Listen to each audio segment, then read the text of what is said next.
দুনিয়াতে মানুষের যত রকমের আপদ বিপদ বালা মুসিবত সমস্যা সংকট এই সব কিছু দূর করার ক্ষমতা রাখেন ওসি সাহেব।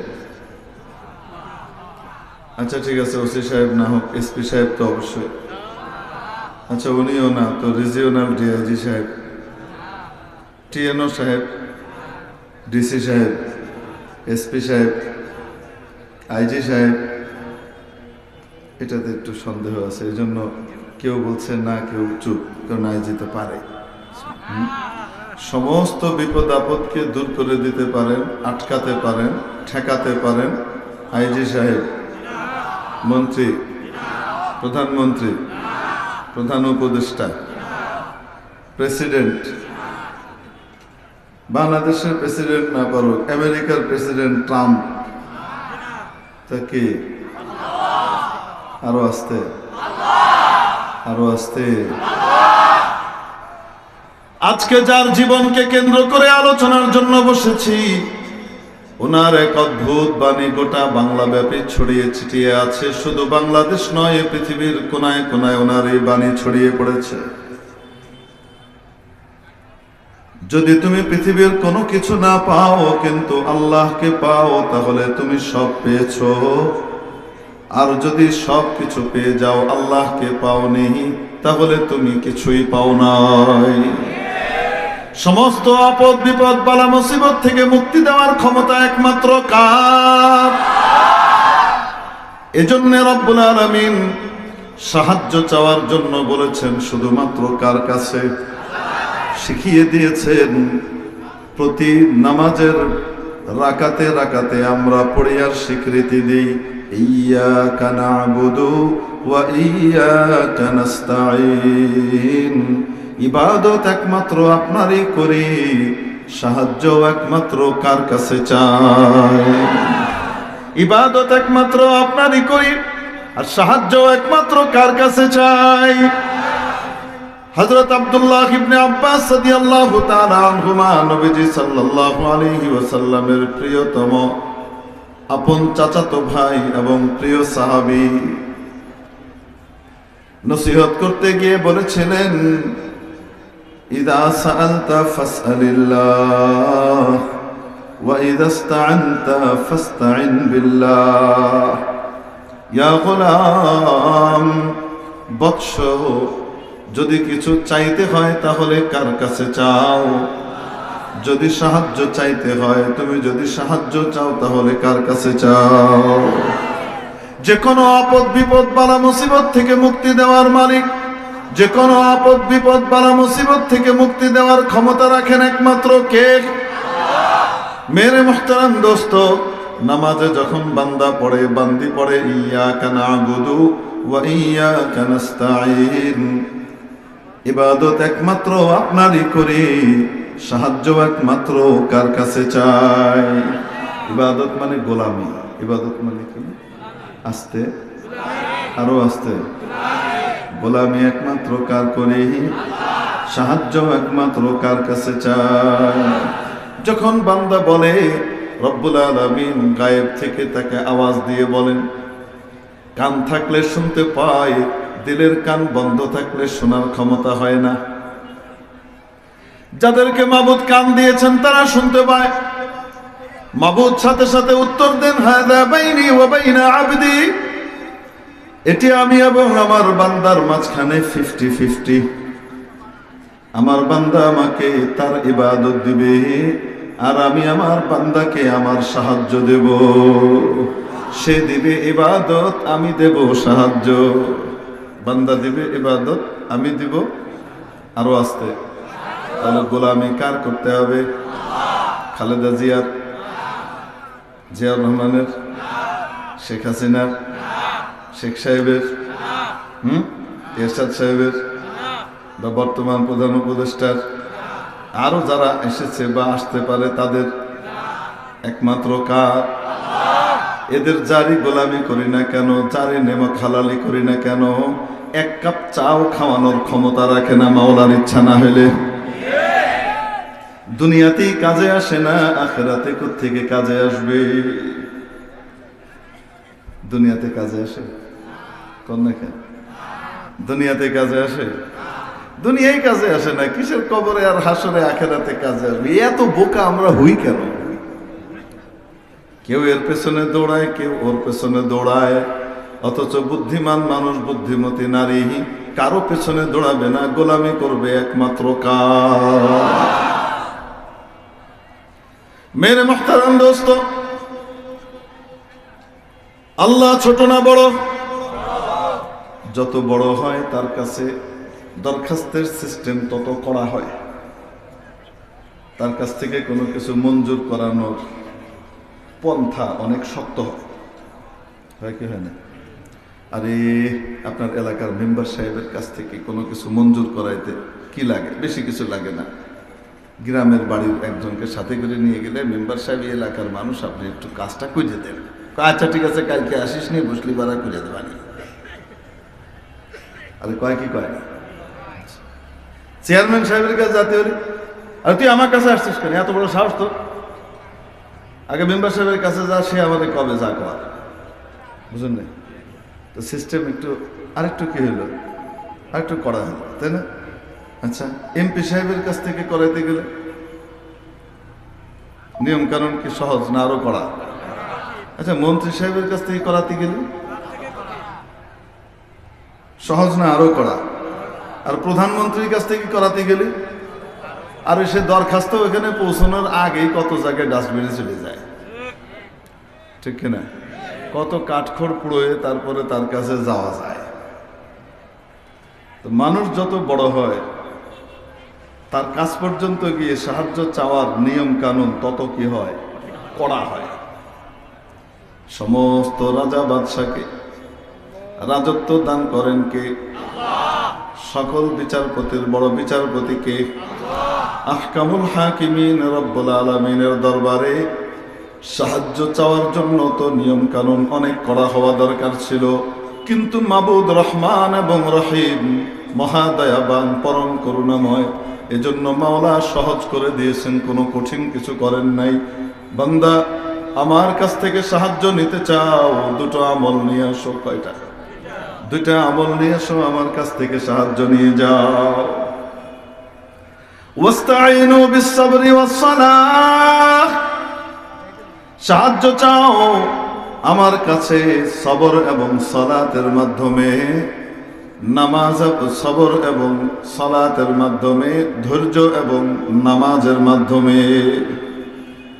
কয়টা জিনিস? হুজুর সবর অনেক করে দেখছি, কাজ হয় না, ওই পিটন দেওয়া ছাড়া আর কোনো উপায় নেই। অনেক সবর করছি, কাজ টাজ হয় না, সাহায্য হয় না, তো আল্লাহর পক্ষ থেকে সাহায্য তো আসে না। টর্চ জ্বালানোর জন্য মনে করেন সিস্টেম রাখা হয়েছে দুইটা ব্যাটারির, একটা ব্যাটারি আছে আরেকটা নাই, টর্চ জ্বলবে? তো দেখা যায় সবর আছে তো সালাত নাই, সবর সালাত আছে তো সবর নাই, ধৈর্য আছে তো নামাজ নাই, নামাজ আছে তো ধৈর্য নাই। এক ব্যাটারি আছে আরেক ব্যাটারি নাই, মাওলার সাহায্যের আলো জ্বলে না। হুজুর নামাজও পড়ি, সবরও করি, তাও তো কাজ হয় না। কাজ না হওয়ার পিছনে বড় কারণ হলো ব্যাটারি আছে ঠিক, ব্যাটারিতে চার্জ নাই, ব্যাটারির কোয়ালিটি নাই, নষ্ট ব্যাটারি। বাইরে থেকে দেখতে তো ভালো, আসলে ভিতরে নষ্ট। ব্যাটারির ভিতরে রূহ নাই, ব্যাটারির ভিতরে জান নাই, ব্যাটারির ভিতরের আসল জিনিসটা নাই, নষ্ট হয়ে গেছে। ফিউজ ব্যাটারি দিয়ে যেমন টর্চ জ্বলে না, ফিউজ নামাজ আর ফিউজ সবর দিয়েও কোয়ালিটিলেস, নামাজ আর সবর দিয়েও কি জ্বলে না, মাওলার সাহায্যের বাতি জ্বলে না। সবর যদি সবরের মতো হয়, অবশ্যই অবশ্যই মাবুদের সাহায্য আসবেই আসবে। একবার এক ছোট বাচ্চা নদী পাড়ি দিবে, আপনারা কি করেন? খেয়া পাড়ি দেয়া করেন নাকি? খেয়া পাড় দেবে, ওই যে টাকা দিয়ে যে পার হয়, খেয়া পাড়। এখন সে নৌকোয় উঠছে, বুঝতে পেরেছেন? নৌকোয় উঠছে, ছোট্ট বাচ্চা ভালো একটা জায়গা নিয়ে বসে পড়েছে। নৌকো ভরে গেছে, কিছুক্ষণ পরে এক মাস্তান আসতেছে। মস্তান চেনেন তো? তেনা আর কি, নেতার উল্টাটা। নেতা যখন জুলুম করে তখন সে নেতা জনতার হৃদয়ে আর নেতা থাকে না, সে তখন তেনা হয়ে যায়। হয় কি হয় না? আর নেতা যখন জুলুম করে না, জনগণের উপকার করে, তখন ওই রকম নেতা, ওই রকম নেত্রী জনতার হৃদয়ে আসন গেড়ে বসে থাকে। আর নালিপাড়া ভিতর থেকেও বেরাই যায়, আর বাইরেও তো কি হয় তা আপনারা আমার কাছে ভালো জানেন। যাই হোক, তো তেনা একজন উঠছে, নেতা ওঠার পরে দেখতেছে জায়গা নাই, ভালো একটা জায়গায় বসা দরকার। তো একটা জায়গা আছে গলুইয়ের কাছে, ভিজা জায়গা, তো ওখানে সে বসবে না। তো না বসলে পারা এখানে জায়গা তো নেই, তো ভ্যাকেন্ট করতে হবে, তো খালি করতে হবে। এখন আশপাশ তাকায় দেখছে যে ছোট্ট বাচ্চা যেটা রয়ে গেছে এটা হলো আশপাশে কেউ নেই তার। তো যে বাচ্চাকে বলছে পিচ্ছি ওঠ, পিচ্ছি বলে কেন উঠবো? বুঝলেন না? পিচ্ছি বলে উঠবো কেন? আমি এখানে বসবো। আঙ্কেল আপনি বসলে আপনি আগে আসতেন, আমি আগে এসছি, আমি কেন উঠবো? বাচ্চার বাড়ি হয়তো গোপালগঞ্জ, বুদ্ধি বেশি ছাড় দিতে রাজি নেই। তো সে বলছে যে আমি কেন উঠবো? তোমারই উঠতে হবে, আমি কইছি তাই, আপনি কলি বাড়ায় আমি উঠবো না, আপনি বসতে হলে আপনি আগে আসতেন। তো নেতার বড় মেজাজ খারাপ হয়েছে, দিয়েছে এক চড়। এত জোরে চড় বেড়েছে, একদম আঙুলের দাগ বসে গেছে গালে, আর বাচ্চা ছিটকে দূরে গিয়ে পড়ছে। তো সবার মনের ভিতরে রক্তক্ষরণ হচ্ছে, এই বাচ্চাটাকে মারলো, কিন্তু কেউ টু শব্দ করে না। কেন? টু শব্দ করলে তো তারও মাইর দিবে না। তো এই অবস্থা দেখে এই যে জালেম আছে নেতা, তো এই নেতা মনে করতেছে এই নৌকার জনতা যা আছে সব আমারই, নৌকার জনগণ সব আমার, অতএব আমার কাজে তাদের সবার সমর্থন আছে। যাই হোক, কেউ কিছু বলেনি, বাচ্চা উঠে চলে গেছে, আর এখানে নেতাজি বসেছেন। নৌকা পার হওয়া শুরু হয়েছে, এদিকে বাচ্চা চুপ করে সবর করেছে, কাউকে কিছু বলেনি, তার মনের কথা জাগা মতো পৌঁছে গিয়েছে। আল্লাহর হাবিব সাল্লাল্লাহু আলাইহি ওয়াসাল্লাম বলেন, ইত্তাকি দাওয়াতাল মাজলুম, মজলুমের বদদোয়া থেকে সাবধান। মজলুমের বদদোয়াকে ভয় করো, কারণ মজলুমের বদদোয়া এবং মাওলায়ে পাকের আরশের মাঝখানে কোনো পার্থক্য, কোনো দেয়াল, কোনো আড়াল, কোনো বাধা, কোনো কিছু থাকে না, ডাইরেক্ট সেই দোয়া উপরে চলে যায়। বেতারসাজ আখে মজলুমা কে হঙ্গামে দোয়া করদম, বেতারসাজ আখে মজলুমা কে হঙ্গামে দোয়া করদম, ইজাবত আজদারে হক বাহরে ইস্তিকবাল মি আয়াম, ইজাবত আজদারে হক বাহরে ইস্তিকবাল মি আয়া। মুসলিমের বদদোয়াকে ভয় করো। মুসলিমের বদদোয়া যখন উপর দিকে যেতে থাকে, মাওলায়ে পাকের দরবার থেকে কবুলিয়তের দায়িত্ব পাওয়া ফেরেশতারা ছুটতে থাকে ওই দোয়াকে উপরে উঠিয়ে নেবার জন্য, অভ্যর্থনা জানাতে ছুটতে থাকে। এখন ওই বাচ্চা চুপচাপ বসে আছে, আর মাওলায়ে পাকের দরবারে তার বদদোয়া, মনের নিঃশ্বাস। কিসের নিঃশ্বাস? মনের নিঃশ্বাস। মুখ দিয়েও কিছু বলেনি, হৃদয়ের জ্বলা বাষ্পটা শুধু নাক দিয়ে বেরোয় এসছে। আহ क्या है जहाने बहम्बर कनत बहम्बर मकुंता तवानी दिले क्या है जहाने बहम्बर कनत। কোন মানুষের হৃদয়ে কষ্ট দিও না। একটা গুলিতে একজন বা দুজন মারা যায়, একটা বোমার ক্ষমতা কয়েকজন মানুষকে ধ্বংস করে ফেলা, মেরে ফেলা। একটা অ্যাটম বোমা, একটা মিসাইলের ক্ষমতা হলো একটা বিশাল বাড়িকে ধ্বংস করে দেয়। একটা অ্যাটম বোমা গোটা একটা শহরকে ধ্বংস করে দিতে পারে, ঠিক কিনা? একটা হাইড্রোজেন বোমা বড় একটা দেশকে ধ্বংস করে দিতে পারে। কিন্তু মজলুমের হৃদয় থেকে বের হওয়া যে গরম নিঃশ্বাস, তার যে এটা গোটা পৃথিবীকে ধ্বংস করে দেবার জন্য যথেষ্ট, এত পাওয়ারফুল হয়। কে আহে জাহানে বহাম্বার কানা। হযরত শেখ সাদি রহমতুল্লাহ আলাইহি বড় একজন রাষ্ট্রবিজ্ঞানী, সমাজবিজ্ঞানী, বড় দার্শনিক, বড় পরিব্রাজক, অভিজ্ঞ কবি, সাহিত্যিক, গবেষক, লেখক, বড় আলেম, বড় আল্লাহর ওলি ছিলেন।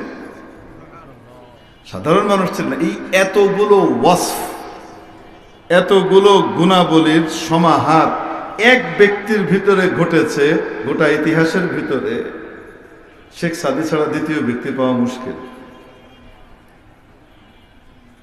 এক ব্যক্তির ভিতরে এতগুলা গুণের সমাহার।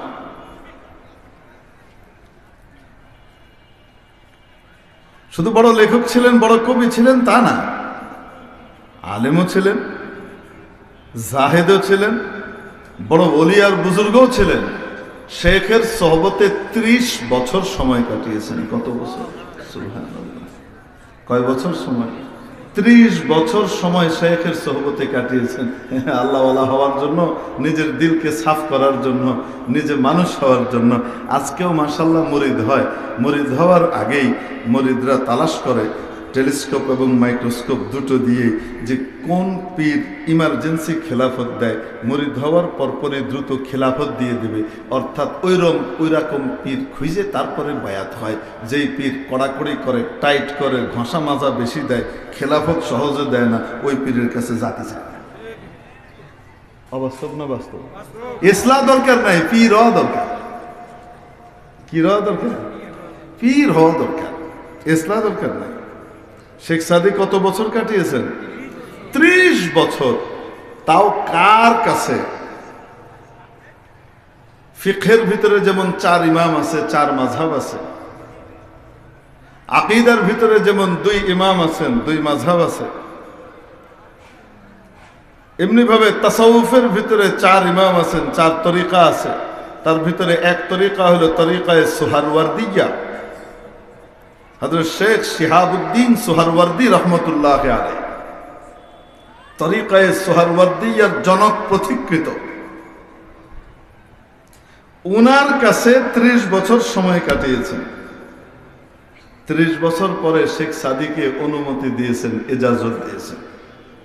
কোথায় দিয়েছেন সেই ঘটনাও উনি বর্ণনা করেন। বররোয়ে আব, তখন আমরা নৌকায় ছিলাম, পানির উপরে ছিলাম, নৌকায় ছিলাম। তখন আমাকে খেলাফত দেন এবং দেওয়ার সময় আখেরি নসিহত দুটো করে দেন। বললেন, সাদি, এত বছরে যা কিছু অর্জন করেছ, যদি এই দুটো গুণ ধরে রাখতে পারো তাহলে সব কিছু ধরে রাখতে পারবা, উত্তর তোমার উন্নতি হবে। আর যদি এই দুটো গুণ ছুটে যায়, ধরে রাখতে না পারো, তাহলে যা কামিয়েছো সেগুলো চলে যাবে, কিছুই থাকবে না। জানতে মন চায় দুইটা নসিহত কি? ये के आंके बर खैर खुद बीमा बाश, दिगर आंके बर गैर बद बीमा बाश। এক হলো তোমার মধ্যে যদি কোনো গুণ থাকে, কোনো ভালো কিছু থাকে, তাহলে সেটার দিকে ফিরেও তাকাবা না যে আমার গুণ এটা নি'মাতুম মিনাল্লাহ। কার নিয়ামত? আল্লাহর দেয়া নিয়ামত মনে করবা। তোমার যোগ্যতা বলে, বাহুবলে তুমি অর্জন করো নাই, মাবুদ দিয়েছেন তাই তুমি পেয়েছো। অতএব নিজের মধ্যে কোনো গুণ থাকলে সেই গুণের দিকে ফিরেও তাকাবা না। দিগার আঁকে বর গায়র বদ বিমাবাস। দ্বিতীয়টা হলো অন্যের দোষ দেখবা না, দোষ নিজেরটা দেখবা, গুণ অন্যেরটা দেখবা। দোষ দেখতে হলে নিজের দোষ দেখো, গুণ যদি দেখতেই হয় তাহলে অন্যের গুণ দেখো, নিজের গুণ নয়। আজকে যদি পৃথিবীর মানুষ এই একটা নসিহতের উপরে আমল করে, দোষ শুধু নিজেরটা দেখে, গুণ অন্যেরটা দেখে, থানা পুলিশ র্যাব কিছুই লাগবে না, গোটা দেশটা শান্তির নগরীতে পরিণত হবে।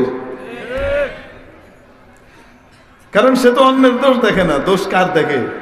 নিজের দোষ দেখে। আর গুণ কার দেখে? অন্যের দেখে।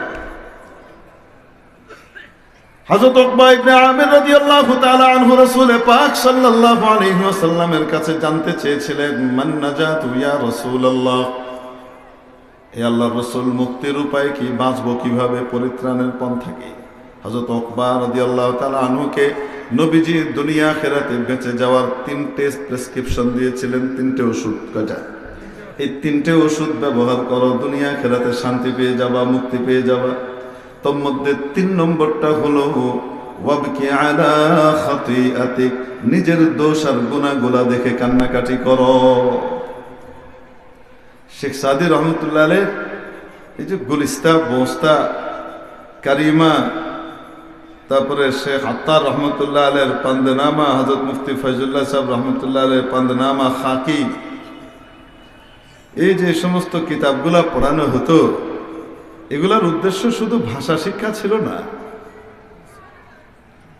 এগুলার উদ্দেশ্য শুধু ভাষা শিক্ষা ছিল না, প্র্যাকটিক্যাল জীবন এসে যে সমস্ত বিষয়গুলোর মুখোমুখি হবে, উলুম ও মাআরিফ এবং হিকমত দিয়ে ভরপুর এক জিনিস ছিল এগুলো। আজকে মাশাআল্লাহ নিসাব নিয়ে কাটা ছেড়া আমরা যারা করি, ইঁচড়ে পাকা নিসাববিদ। ইঁচড়ে পাকা এই জন্য বলি কারণ বেশিরভাগ ক্ষেত্রে দেখা যাচ্ছে পরিবর্তন তো দরকার হয়, যুগের চাহিদা অনুপাতে প্রয়োজন আসে, সেই চাহিদা অনুপাতে কিছু কিছু নতুন নতুন জিনিস অ্যাড করতে হয়, কিছু কিছু অপ্রয়োজনীয় জিনিস কি করতে হয়? বাদ করতে হয়। এটা প্রতি যুগেই করতে হয়, এটা খুবই স্বাভাবিক, অস্বাভাবিক না। কিন্তু কে করবে? আয়রা গায়রা নাত্য খায়রা যে সে করবে? কোন কিতাব, কোন উদ্দেশ্যে, কি কি উদ্দেশ্যকে সামনে রেখে আমাদের আকাবেরিন দাখিলে নিসাব করেছিলেন, এতটুকুও যে জানে না। শুধু এতটুকু জানে যে ফার্সি ভাষার কিতাব এটা, ফার্সি যেহেতু তেমন দরকার নাই তাই এগুলো সব বাদ। এখানে তো শুধুমাত্র ফার্সি শেখানোর উদ্দেশ্য ছিল না, এর ভিতরে তো আদব, কায়দা, হিকমত, দুনিয়ার থেকে বৈরাগ্য থেকে শুরু করে জুহুদ এবং তাকওয়া, সিয়াসত, রাষ্ট্র পরিচালনা, সমাজ পরিচালনা থেকে শুরু করে সব কিছু এর ভিতরে বিষয়বস্তুগুলা ছিল। তো ভাষার কারণে যদি বাদ দিতেই হয় তাহলে রিপ্লেসমেন্ট হিসেবে এই সমস্ত বিষয়গুলোও যেন বাচ্চার কাছে আসে সেগুলোরও নজর রাখা দরকার ছিল। সেগুলো কিছুই নজরে নাই, সব বাদ দিয়ে দিছে। ইঁচড়ে পাকা পোলাপাইন হবে, কয়দিন পরে মিছিল করবে ওস্তাদের বিরুদ্ধে, লিখে রাখেন, লিখে রাখেন, কয়দিন পরে করবে। যারা ওইগুলা পড়েছে, যারা পড়ে নাই, ইনাদের আদব, লেহাজ আর কায়দার ভিতরে পার্থক্য আছে না নাই খেয়াল করলেই বুঝবেন, বেশি দরকার নেই। কইলে এবার খেপে যাবে অনেকে, হ্যাঁ, এই জন্য এটা নিয়ে বলার দরকার নেই, থাক। গোলে মালে যাই রে দিন, এভাবে আর খাইবি কয়দিন, এই অপেক্ষা চলে। তাহলে শেখ সাদি রহমতুল্লাহ আলাইহি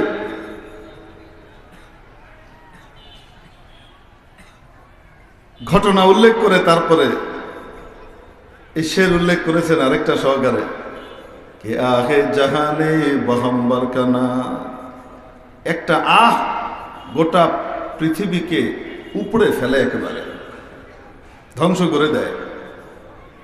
তো ওই ছোট্ট বাচ্চা মজলুম, এই বাচ্চার কোথায় চলে গেছে? আল্লাহ পাকের দরবারে পৌঁছে গেছে। মাওলায়ে পাক ফয়সালা করে দিলেন, বাচ্চা সবরে যেহেতু 100-তে 100 পেয়েছে, কিচ্ছু বলে নাই, কোনো প্রতিবাদ করে নাই, কোনো আঘাত করে নাই, মুখ দিয়ে, চোখ দিয়ে, আকার ইঙ্গিতে কোনো কিছুতে সে কোনো প্রতিবাদ করে নাই, একদম হজম করে গিলে ফেলেছে, সহ্য করেছে। আল্লাহ পাক ছোট বাচ্চার তো আর দ্বিতীয়টা দরকার নাই, তার তো আর নামাজ নাই, নামাজ তো বড় মানুষের আসে। আল্লাহ পাক ফয়সালা করে দিলেন আল ইদাম, জালিম আর দুনিয়ায় থাকবে না, শেষ। আযাব উপর থেকে নামা শুরু করেছে। নৌকার ভিতরে একজন সাহেবে কাশফ বুজুর্গ ছিলেন, যার অন্তর্দৃষ্টি আল্লাহ পাক খুলে দিয়েছেন। মাঝে মাঝে আল্লাহ খুলে দেন, এমন অদৃশ্য জিনিস দেখতে পান যেগুলো অন্যরা দেখে না। এটা কার ইচ্ছায় হয়? ব্যক্তির ইচ্ছায় হয় না, আল্লাহর রবের ইচ্ছায় হয় না, যখন আল্লাহ চান তখন হয়। সাহাবে কাশফ বুজুর্গ দেখতে পাচ্ছেন আসমান থেকে আযাব নামছে। এই জালিমকে ধ্বংস করার জন্য আসমান থেকে কি নামছে? আযাব নামছে, আযাব। আল্লাহওয়ালাদের দিল বড় নরম হয়, রহমওয়ালা হয়। তো চিন্তা করছেন, আহারে এই আযাবটা নাজিল হয়ে গেলে এই লোকটা তো মারা যাবে, তওবা করারও তো সুযোগ পাবে না। তো কোনো মতে যদি লোকটাকে বাঁচিয়ে দেওয়া যায়, তাহলে জীবনে কোনোদিন হয়তো তওবাতিল্লাহ করে আল্লাহর কাছে মাফ টাফ চেয়ে জীবন ঠিক করে ফেলবে, তো বেঁচে যাবে। জাহান্নামের পথ ছেড়ে জান্নাতের পথের দিকে কি হবে? ধাবিত হবে। এই জন্য এখন আল্লাহর আযাব কিভাবে ফিরাবে বলেন তো দেখি? ফিরানোর ক্ষমতা কারো আছে? আযাবটা কার? তো এটা ফিরাবে কিভাবে? এখন এই আযাবটা তো আসছে কারো পক্ষ হয়ে, এই বাচ্চার পক্ষে নাজিল হচ্ছে। আল্লাহ পাকের একটা রীতি এবং নীতি আছে, যার পক্ষে আযাব পাঠান সে যদি কোনো প্রতিশোধ নেয়, পদক্ষেপ নেয় জালেমের বিরুদ্ধে, তাহলে আল্লাহ পাক এই আযাবকে পেন্ডিং করে দেন। সবরের ভিতরে যেহেতু একটু ঘাটতি হয়েছে, বান্দা তুমি যেহেতু ব্যবস্থা নিয়েছো, তাহলে আমার ব্যবস্থাটা একটু পরে নেব, থাক। আযাব থামিয়ে দেন, কিছুদিনের জন্য থেমে যায়। এখন আযাব তো আসছে বাচ্চার পক্ষে, ঠেকাইলে একমাত্র কে ঠেকাইতে পারে? এখন এই মুরব্বী বাচ্চার কাছে গেছেন, উঠে গিয়ে বলতেছেন, এই বাবা, তোমার এই এত জোরে একটা চড় দিল, তুমি কিচ্ছু করলে না, তুমি কিচ্ছু বললে না, এটা কোনো কথা বললে? টাইট করে কিছু বলে দাও, তুমি একটা চড় দিয়ে দাও। বাচ্চা এরকম করে তাকায়, বুড়া মিয়া উস্কানি দেওয়ার আর জায়গা পাও না। এখন সেনাবাহিনীর বিরুদ্ধে আমি কিছু করি, তারপরে ঘর ছাড়া হয়ে যায়, উস্কানি দিতে আসছে। কিছু সময় চুপ করে থাকতে হয়, সেটা তুমি বোঝো না বুড়ো। এখন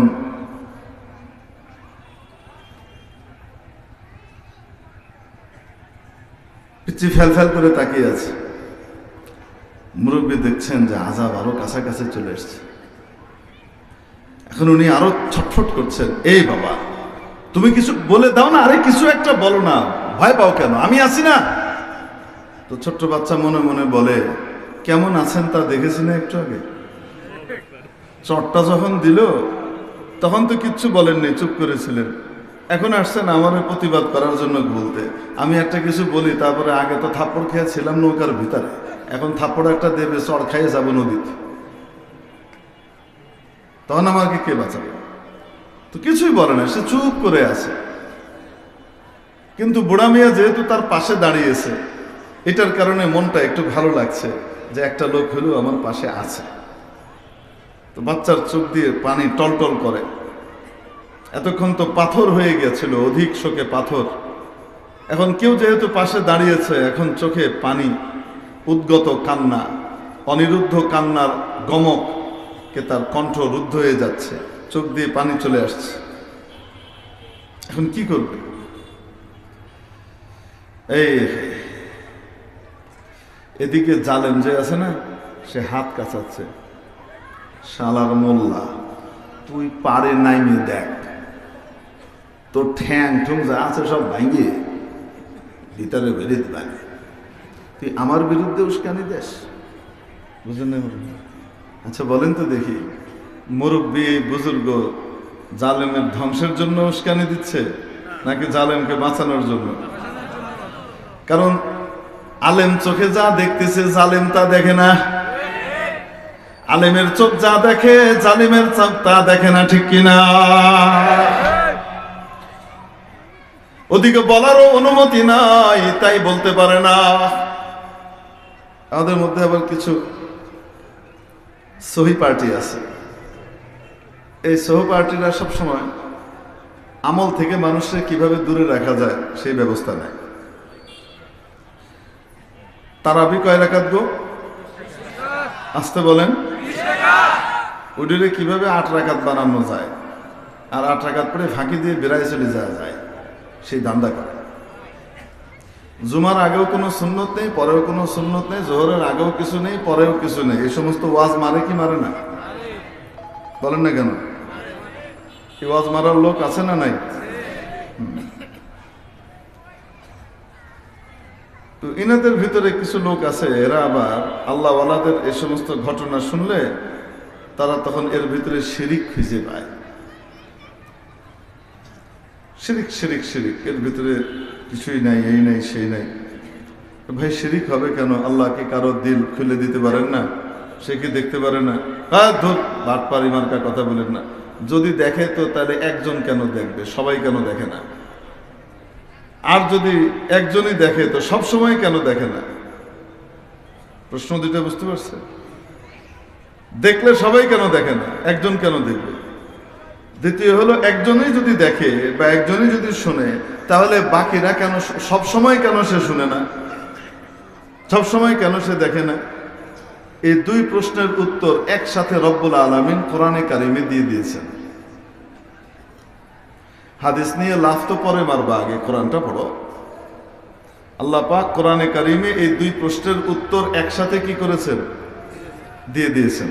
বলবো নাকি? ইউসুফ আলাইহিস সালামকে তার ভাইরা ধরে নিয়ে যেই গ্রামে থাকতেন কেনান, এই কেনান গ্রামের পাশেই জঙ্গল, এই জঙ্গলের কুয়ার ভিতরে ফেলে দিয়েছিল। 3 দিন ছিল কুয়ায়। কয়দিন? 3 দিন। ইয়াকুব আলাইহিস সালাম দেখতেও পারলেন, কান্নাকাটি করছেন ছেলের জন্য। বহু বছর পরের কথা, দুর্ভিক্ষ দেখা দিল। আল্লাহ পাক হযরত ইউসুফ আলাইহিস সালামকে মিশরের বাদশা বানিয়ে দিলেন। মিশরের বাদশার কাছে রিলিফ নেওয়ার জন্য এই 10 ভাই গেল, তাদেরকে রিলিফ দিয়ে দিলেন।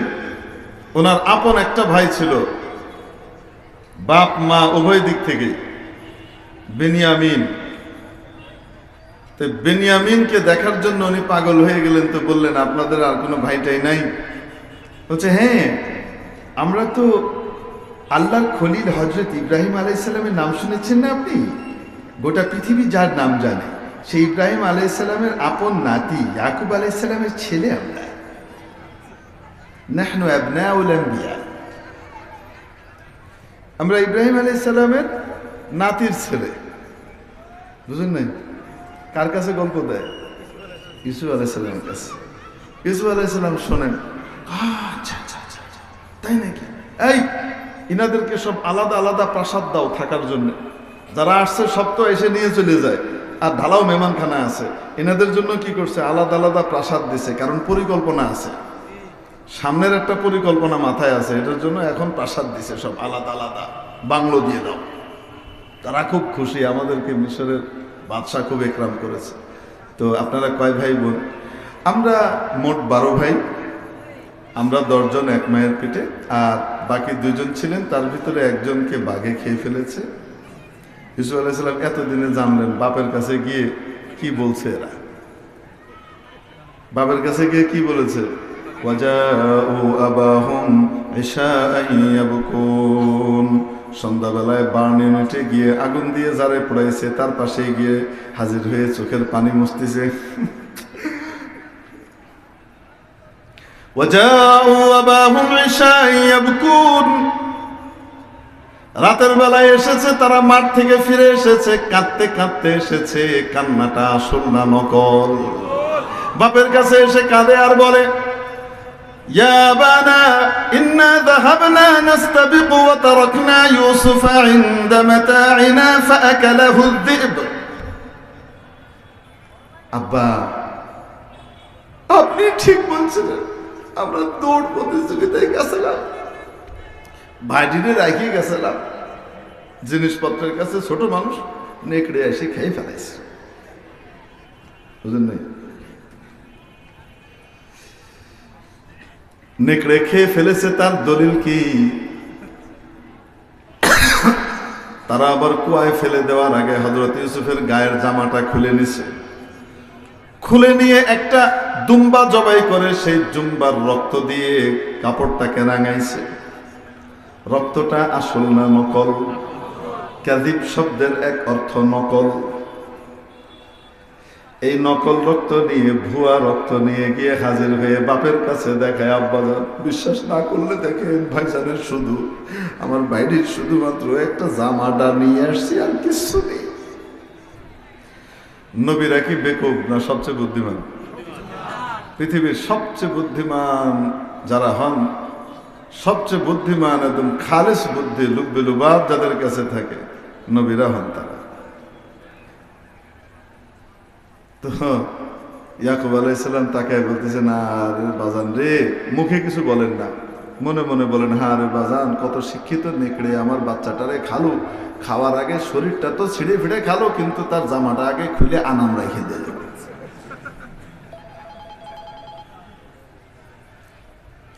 বুঝলেন না? মনে হয় শরীরটা তো ছিঁড়ে ফিড়ে খাইছে, কিন্তু জামাটা কি করছে? আনাম রেখে দিয়েছে।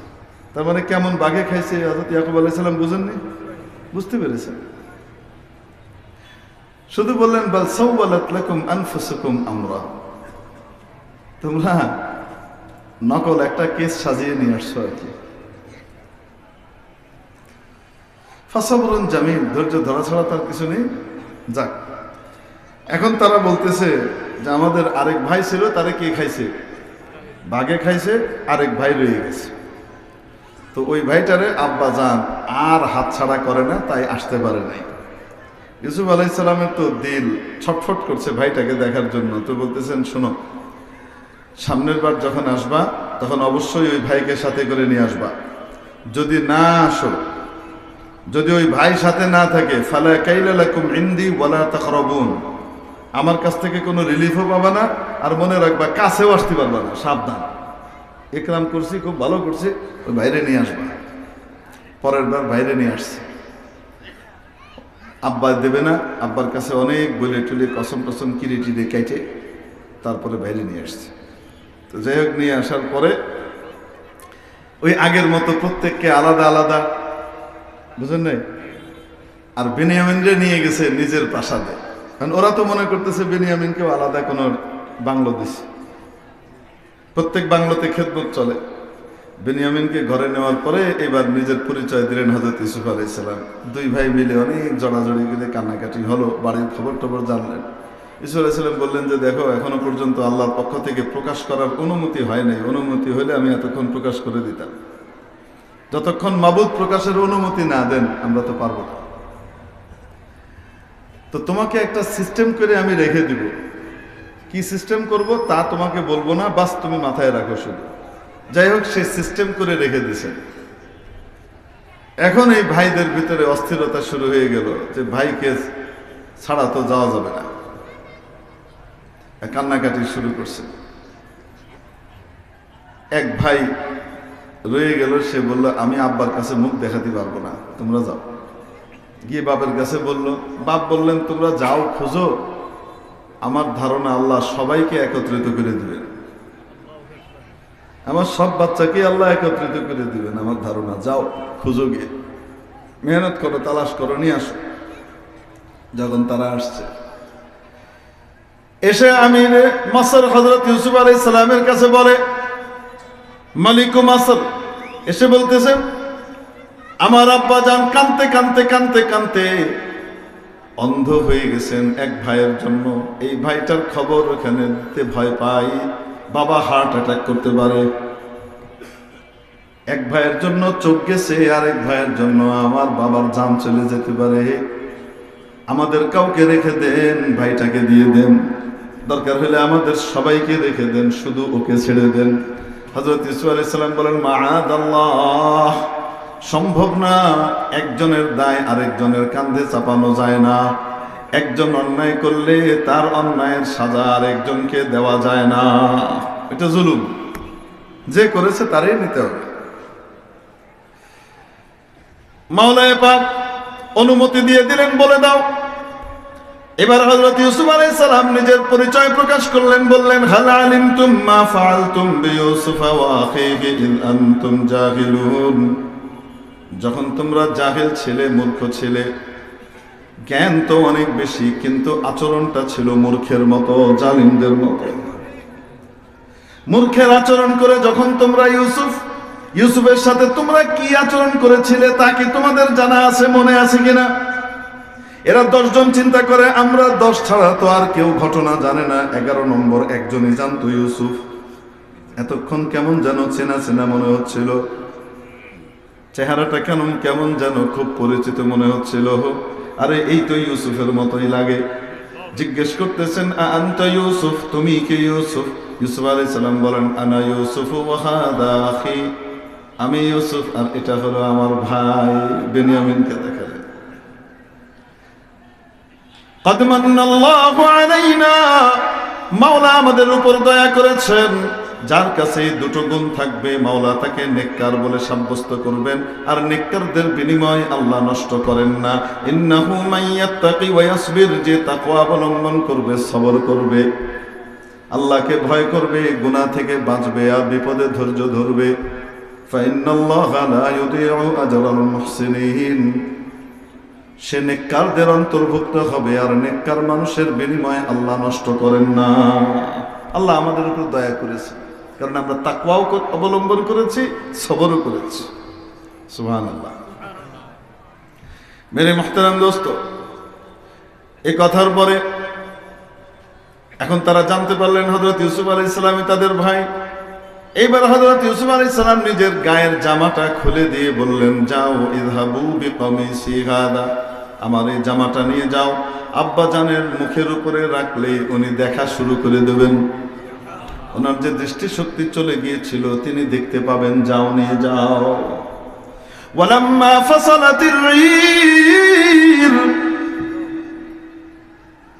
কেনান থেকে মিশর 8 দিনের দূরত্ব। কয়দিন? 8 দিন। মিশর থেকে মাত্র জামা নিয়ে রওনা করেছে। কার জামা? ইউসুফ আলাইহিস সালামের জামা নিয়ে রওনা করেছে। এখনো 8 দিনের দূরত্ব বাকি। কেনানে বসে হযরত ইয়াকুব আলাইহিস সালাম সবাইকে বলেন, ইন্নী লা আজিদু রিহা ইউসুফ লাউলা আন তুফান্নিদুন, তোমরা যদি আমার মতিভ্রম ঘটেছে না বলো, আমার মস্তিষ্কে কোনো বিকৃতি এসেছে না বলো, তাহলে আমি তোমাদেরকে একটা কথা বলতে চাই, আমি আমার প্রিয় ইউসুফের ঘ্রাণ পাচ্ছি। কার ঘ্রাণ পাই? ইউসুফের ঘ্রাণ পাই। তারা বলল, ইন্নাকা লাফি দালালিকাল কাদিম, হায় রে, কাঁদতে কাঁদতে আগে চোখটা গেছে, এখন মাথাটাও গেছে। ইউসুফ কোন কালে নেকড়ের পেটে গিয়ে হজম হয়ে শেষ হয়ে গেছে, আজকে নাকি সেই ইউসুফের ঘ্রাণ পায়। কি কয় না, এতদিন তো চোখ গেছে, এখন কি গেছে? فلما أن جاء البشير ألقاه على وجهه فارتد بصيرا, 8 দিন পরে সুসংবাদদাতা আসলো এবং প্রমাণিত হলো হযরত ইয়াকুব যা বলেছিলেন তা অক্ষরে অক্ষরে বাস্তব। একটা প্রশ্ন আসে কি আসে না? প্রশ্ন কি? বাড়ির দুয়ারে জঙ্গলে 3 দিন পড়ে থাকলো, ইউসুফকে দেখতে পেলেন না। আর 8 দিনের দূরত্বে মিশর থেকে জামার ঘ্রাণ পেয়ে গেলেন কিভাবে? বুঝেন নাই? এখন বলেন, ইয়াকুব আলাইহিস সালাম যে এখানে দেখতে পেয়েছে, ঘ্রাণ পেয়েছিলেন, সবাই পেয়েছেন না শুধু ইয়াকুব আলাইহিস সালাম পেয়েছেন? আর ইয়াকুব আলাইহিস সালামই সবসময় পেয়েছেন বা জেনেছেন, নাকি যখন মাওলা চেয়েছেন তখন? এই প্রশ্নটাই এবং হযরত ইয়াকুব আলাইহিস সালামের উত্তর কি প্রশ্ন? যে বাড়ির দুয়ারে এই জঙ্গলের ভিতরে, কেনানের জঙ্গলে, গিরামের জঙ্গলের মধ্যে পড়ে থাকলো 3 দিন, তা আপনি খোঁজ পালেন না, দেখতে পারেন না। আর 8 দিনের দূরের মিশর থেকে সে জামা রওনা করেছে, আর সেই ঘিরান আপনি পাইয়ে গেছেন। ব্যাপারটা কি? কাহিনীটা কি বলেন তিনি? একে পুরসি দাজা গুমকার দাফারজান কে আয় রওশন গহর পীরে খেরাদমান। হযরত শেখ সাদি রহমাতুল্লাহ আলাইহি সাইয়্যিদুনা হযরত ইয়াকুব আলাইহিস সালামের কাছে উত্থাপিত এই প্রশ্ন এবং তার উত্তর সবগুলোকে তার কবিতার আকারে নিয়ে এসেছেন। কেউ জিজ্ঞেস করলেন হযরত ইয়াকুব আলাইহিস সালামকে, সন্তান হারা সেই পিতাকে, হে আলোকিত হৃদয়ের অধিকারী, আলোকিত আত্মার অধিকারী ইয়াকুব, আমাদেরকে একটু জানিয়ে দেবেন কিনা? কি প্রশ্ন বলো? मिसरश बूय पैराहन शमीदी चेरा दर चाहे के नानश नदीदी बुगुफ्ता हुआ ले माँ बरक़े जहानास दमे पैदा वदी गर्दम निहानास गहे बरतार में आला नशीनम गहे बर पुश्त पाए खुद नबीनम। हजरत याकूब अलैहिस सालाम কে প্রশ্ন করার পরে উনি উত্তর দিলেন, আমাদের অবস্থা আকাশের বিদ্যুতের ঝিলিকের মতো। বিদ্যুৎ যখন চমকায় ঘন্টা ধরে চমকিয়ে থাকে নাকি? মুহূর্তকালের জন্য চমকায়, যখন আলো ঝলমল করে ওঠে গোটা ধরিত্রী আলোয় ভেসে যায়, সব দেখা যায়। মুহূর্তকাল পরে কিছুই যেমন দেখা যায় না। উনি বললেন, আমাদের আল্লাহর ওলি এবং আল্লাহর নবী, আল্লাহর প্রিয় বান্দাদের অবস্থা এমনই। মাঝে মাঝে মাওলায়ে পাক যখন ইচ্ছা করেন তখন আসমান জমিনের সব কিছু চোখের সামনে উদ্ভাসিত হয়ে ওঠে, আর যখন ঢেকে দেন মুহূর্তকাল পরে নিজের পায়ের নিচে কি আছে সেটাও দেখতে পাই না। কখনো কখনো 7 আসমানের উপরে কি আছে সেটাও দেখতে পাই, কখনো পায়ের নিচে কি আছে সেটাও দেখতে পাই না। अगर दरवे शिबर हाले बेमांदे सरे दस्ताज दुआलंबर फशांदे। শেষের কথা হলো হযরত শেখ সাদির কথা, মন্তব্য। তাহলে বলেন দেখি, হযরত ইয়াকুব যখন ঘ্রাণ পেয়েছিলেন সবাই পেয়েছিল না উনি পেয়েছিলেন? সব সময় দেখতে পেতেন নাকি যখন মাওলা চাইতেন তখন? ঠিক তেমনি ভাবে উত্তর পেয়েছেন সহিওয়ালাদের উত্তর।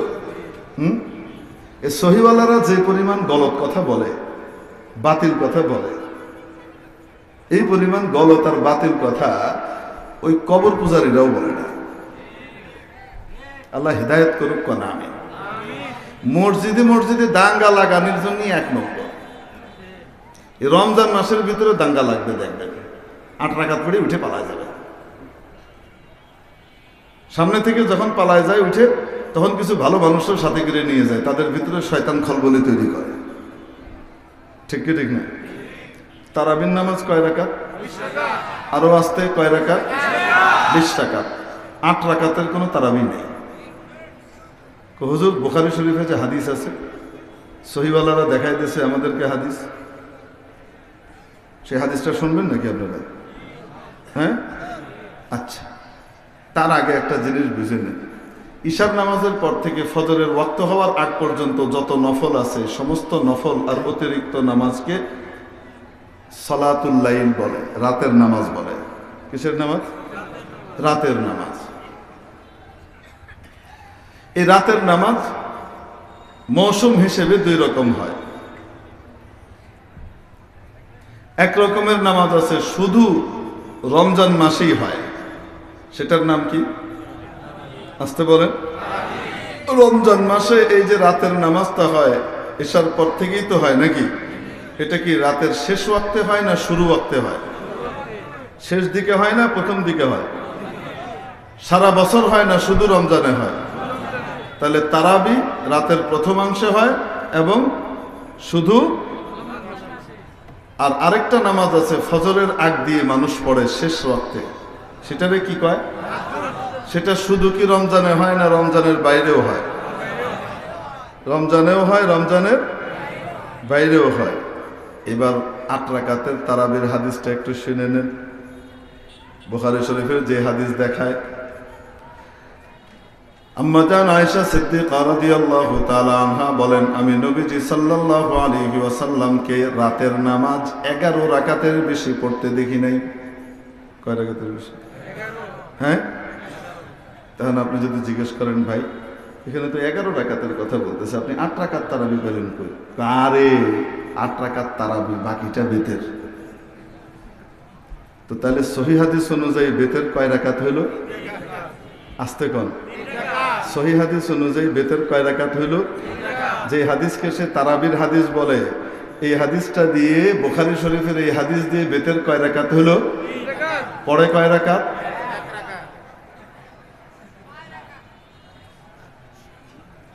এখন বলেন বুখারী শরীফের হাদিস দিয়ে বেতের কয় রাকাত প্রমাণ হইল? হানাফিরা পড়ে কয় রাকাত? ওরা পড়ে কয় রাকাত? আচ্ছা, যদি ধরে নেন 11 রাকাতের ভিতরে 1 রাকাত বেতের, তাহলে বাকিটা কত থাকে? তাহলে তারাবি কম করে হলেও কয় রাকাত? তো সে পড়ে কয় রাকাত? 8 রাকাত। জালিয়াতি দেখতে পাচ্ছেন? তারপরেও চোখে ঠুলি পড়ে বসে আছে, শায়েক পূজা করে বেড়াচ্ছে। শায়েক পূজা করে, শায়েক যা কইছে তাই শুনতেছে।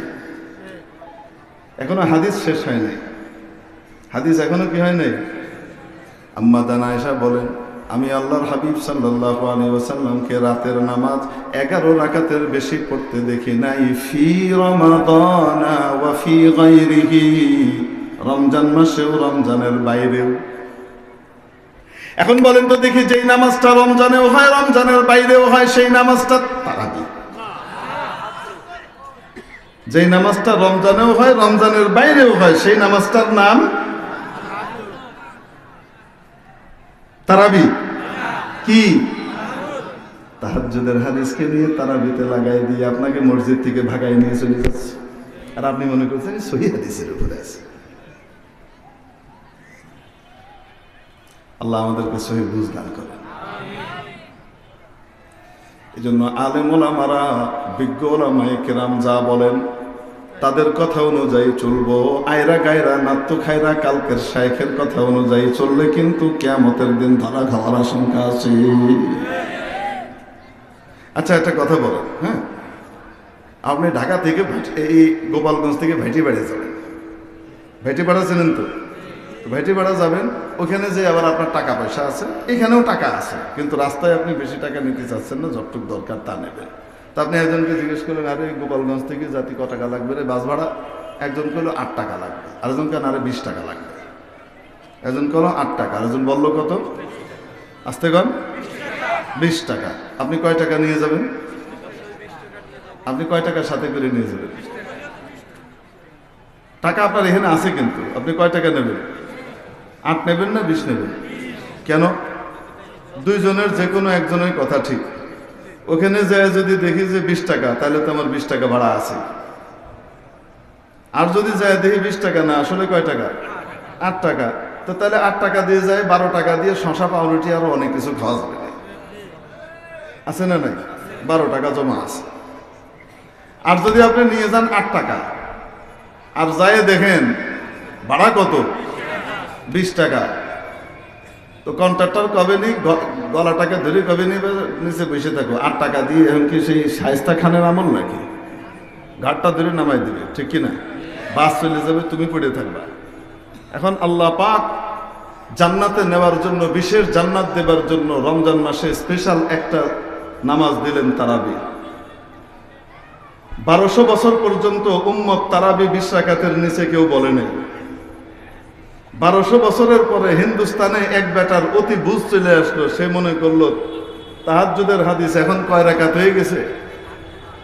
হ্যাঁ, তারাবির হাদিস হিসেবে লেগে গেল কয় রাকাত? আচ্ছা, এখন কেউ বলে 8 রাকাত, কেউ বলে, আসতে বলেন, ঠিক কিনা? এখন আপনি জান্নাতে যাওয়ার জন্য কয় রাকাত নিয়ে যাবেন বুদ্ধিমান হলে? কেন? ওখানে যায় যদি দেখেন যে আসলে 8 রাকাত দরকার ছিল, তাহলে 12 রাকাত জমা আছে, ঠিক কিনা? আর যদি যায় দেখেন যে 20 রাকাতই দরকার ছিল আর পড়ে গেছেন 8 রাকাত, ঘাটটা ধরে ফেরেশতা ঘুরিয়ে দেবে নাকি, যাও এই জান্নাতে ঢুকতে পারবা না, অন্য জান্নাতে, ঠিক কি ঠিক না? তো তাহলে পড়বো কয় রাকাত? আপনি 8 রাকাত ওয়ালা হন আর 20 রাকাত ওয়ালা হন, আপনার সেফটি কিন্তু কয় রাকাতে?